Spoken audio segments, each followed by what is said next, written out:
بسم الله الرحمن الرحيم والصلاة والسلام على خير المرسلين وعلى آله وصحبه أجمعين. السلام عليكم ورحمة الله وبركاته. First, I'll give recognition to the indigenous people that on their land we are standing, and to continue to recall and remember the atrocities that have been committed. And we can't be Muslims focused on justice without this recognition.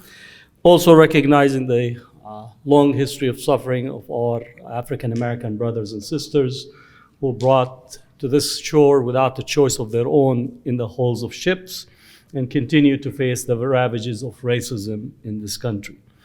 So I'm going to go through presentation. If we finish in time, that's fine. If not, we'll share the PowerPoint presentation.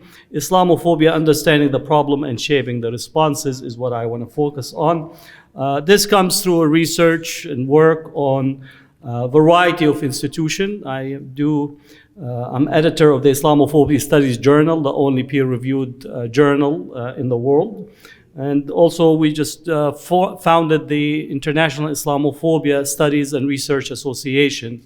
It's a professional association for all those who work on the subject of Islamophobia academically. So we do have now a formal association to define and work on the subject of Islamophobia. I want to recall there's often many debate about when did Islamophobia start, and there is many iteration, but I want to say that there is definitely a long history of animosity toward Islam that we could locate in the history.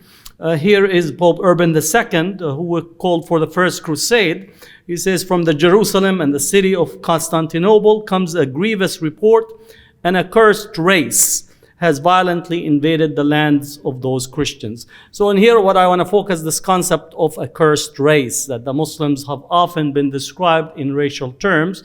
And this is very important for those who do work on racism. They tend to think of the concept of race emerging in the 17th century thereafter, but actually we see some of its rendition early on. And the Pope calling for everyone to go out to the Holy Land at the time and engage in crusades. And the crusades were not only one, but actually there's about 13 to 14 different crusading campaigns directed at Muslim lands. I don't want to read this, but in general, Urban II actually was seeing that Europe was a very small territory and that people were conflicting with one another in Europe. So searching and getting a crusade out was both motivated by political, economic reasons, but covered through a religious dimension, which is similar to what we find today, the utilization of religious purpose in order to cover economic and political reasons. The clash of civilization thesis of Bernard Lewis that was made famous by Huntington. This is actually one of the most damning quotes from page 20 of Huntington. He said, there can be no true friends without true enemies. Unless we hate what we are not, we cannot love what we are. So basically, post-Cold War, the West was searching for an enemy to hate in order to actually create a fictitious sense of patriotism and unity. So one has to understand that Islamophobia is really not about Muslims. It's about the West, about the Western power structure that wants to actually form a way to identify itself as a global war power using hate, using bigotry, using racism as a way to formulate its policy. So I recommend for people to read Huntington thesis, not that it is valid, but it is actually an erroneous thesis, but many people actually became almost wedded to it post 9/11. When we speak about Islamophobia, there are different zones of Islamophobia. There's 5 zones when we speak about. There is the social media zone, which Muslims have been on the receiving end of social media, whether Facebook, Twitter, Instagram, and so on, where Islamophobic statements, Islamophobic content are allowed to take place, and that has become one of the primary zones for demonization of Muslims. There's North America zone, which involves both the United States and Canada, that has a distinctive element where securitization, monitoring, spying, and targeting Muslims in civil society is the phenomena. The European zone, where Muslim bodies and space is governed. So when you talk about Muslims in Europe, especially in relations to women, their dress is governed. Now there's, at least I just came back from France for an Islamophobia conference in France that we host.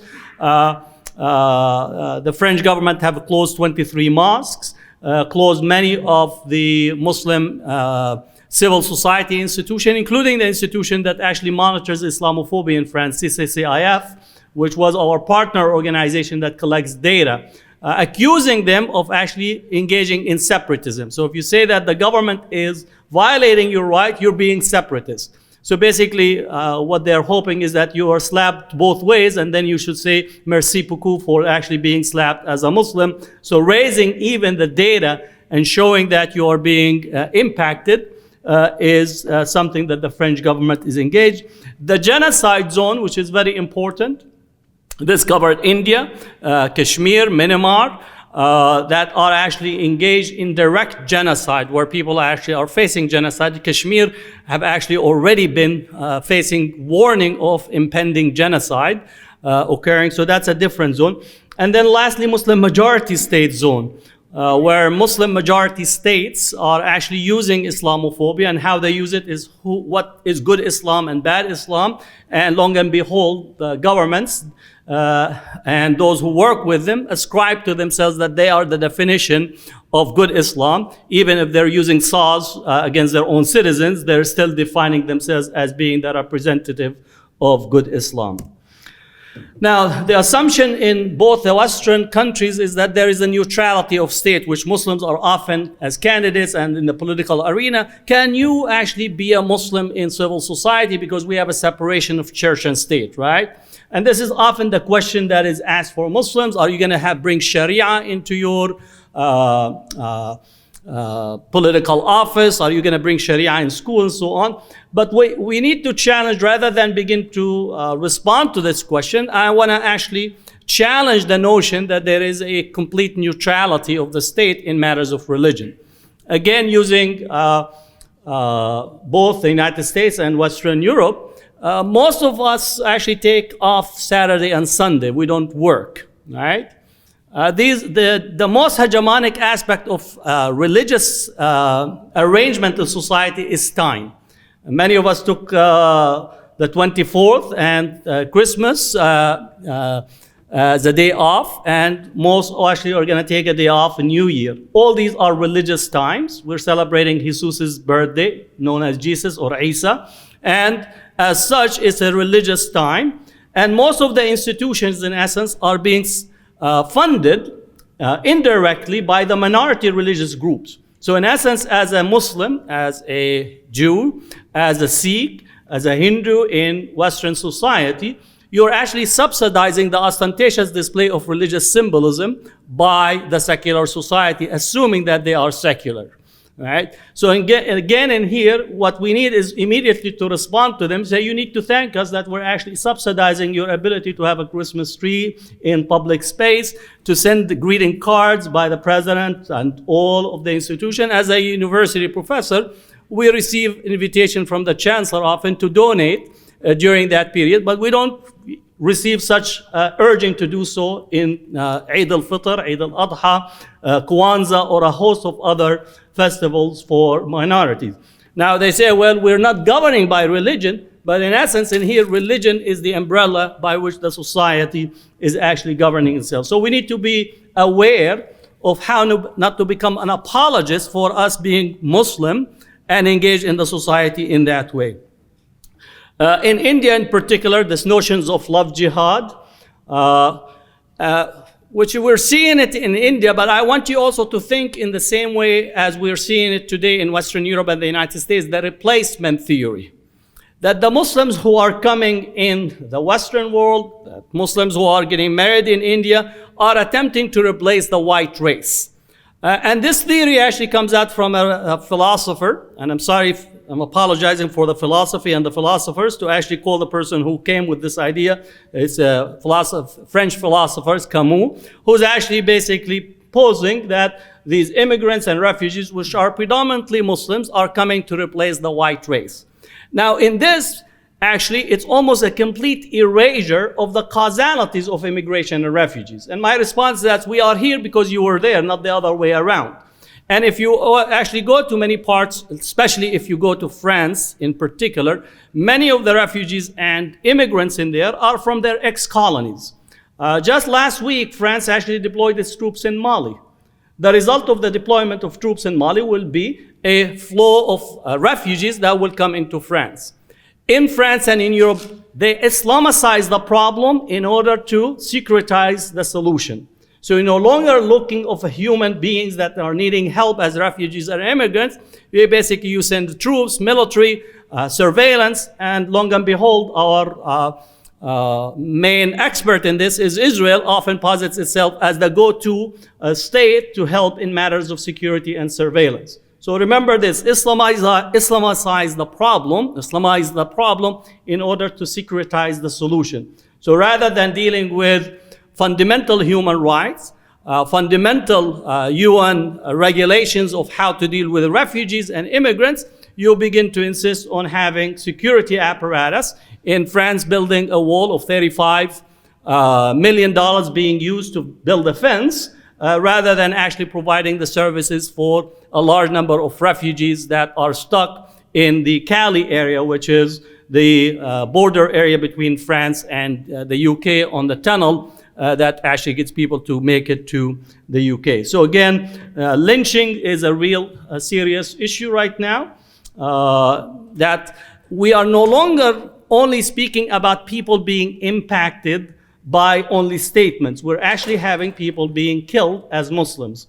I'm using here India as an example of actually lynching, where Twitter and Facebook are implicated because they allow the use of social media in order to stoke violence against Muslims. And in similar places here in the United States, the extreme right wing, the white supremacists, had their own rooms where Islamophobia went unchecked in such a way that violence against Muslims have become normalized and acceptable rather than the other way around. So we're no longer speaking about the possibility of violence, but actually violence occurring on a regular basis. As far as political campaigns have monetized Islamophobia across the board. This is the election in Switzerland, where it's used Islamophobia as a way to monetize votes, especially of white voters on the ballot box. And if you look at the bottom left for you in terms of kicking the black sheep, the black sheep is a Muslim. So they also are very akin to using race and racism almost boldly so. And then the minarets are represented as rockets. So rather than having the mu'adhin going up there to give the adhan, he's actually basically is being represented as a rockets that are threatening and undermining the possibility of the unity of the state in relations to Switzerland. And then the woman in the niqab is represented as the major threat. In the United States, we saw this during the election of 2008 with Barack Obama. This is where Islamophobia in the United States entered into the ballot box. Prior to that, there was animosity toward Muslims, but it was not monetized at the ballot box. Obama's election was the entry of Islamophobia as a monetizing strategy to get votes at the ballot box. And it's not coincidental that the person who pushed Islamophobia with the birther movement and the Tea Party in 2008, 2009, ended up in the White House in 2016. Not coincidental. It was a systematic process of using demonization, using various types of media production videos in order to shape the political campaign. So Islamophobia to shape domestic politics in the West, both in the United States and specifically the Republican Party has embraced Islamophobia as a strategy to get massive white voters out to vote and to continue to win seats. This is not to absolve the Democrats. The Democrats have the polite type of Islamophobia, where they want to hug you, but they don't want you to speak. So let's just be very clear, right? So as long as you are acceptable, you actually come and celebrate, especially if you're, again, a Muslim woman with a hijab. They want you to put you on the poster, but they don't want you to speak. They definitely don't want you to criticize the politics. They don't want you to speak on Palestine. They don't want you to organize in that way. So the Democrats have their own brand of what you call sophisticated type of Islamophobia, where you're included by means of exclusion. You're included by means of silencing and erasure. So I'm not letting the Democrats out. I'm an equal opportunity person in relations to both critiquing the Democrats and Republicans. And then the Brexit campaign in the UK literally was won by means of Islamophobia. So we need to understand how Islamophobia functions in relations. And then we have data from the Western countries as it relates to the acceptance and the inclusion of religious minorities. I want to end with defining Islamophobia. So we'll have a discussion. Islamophobia is a structural organizing tool deployed at the present racial crossroads and employed to rationalize and extend the dominant global North power alignment while embarking on a project for silencing the collective global other. And then our colleagues in the UK, Islamophobia is rooted in racism, and it's a type of racism that targets expression of Muslimness or perceived Muslimness. What I don't want people to think that Islamophobia is about interfaith dialogue. We do need to engage in interfaith dialogue, but Islamophobia is not about interfaith dialogue. Also, Islamophobia is not beautifying Muslims, right? In essence, we need to make Islam and Muslims look beautiful. You're beautiful because you are. You don't need to beautify yourself. So this whole discourse of thinking that it's our ugliness that we need to deal with. Every other society has ugliness. Every other group has ugliness. But this actually becomes inscribing the guilt to the victim and victimize them anew. So we need to understand what we're dealing with in relations to Islamophobia, so we don't actually almost entrench the problem rather than to undo it. Jazakumullah khair. Assalamu alaikum.